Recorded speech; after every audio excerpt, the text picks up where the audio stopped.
kaleessa Minisootarraa nu waamta jawweeko har'ammoo sagaleen kee mana hidhaa itti cabsineerra Oromoo lolli cidhaa alagaan boolee malee silaa waa tola fedhaa dhugaa qabda kanaafuu falmadhu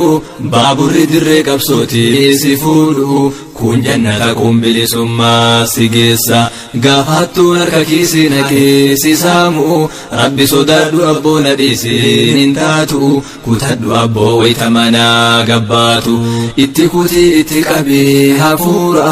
biyya nu saamsise roorroo cundhuuraan diinni bookkise Oromiyaa handhuura gadii xadhuu irraa haxaa hitakkaan handhurtee qaama keetiif walakkaa yoo dhumnillee jannatatti wal argan itti marsii irraa haxaa hitakkaan handhurtee qaama keetiif walakkaa yoo dhumnillee jannatatti wal argan ka'i ka'i ka'i ka'i ka'i ka'i ka'i ka'i ka'i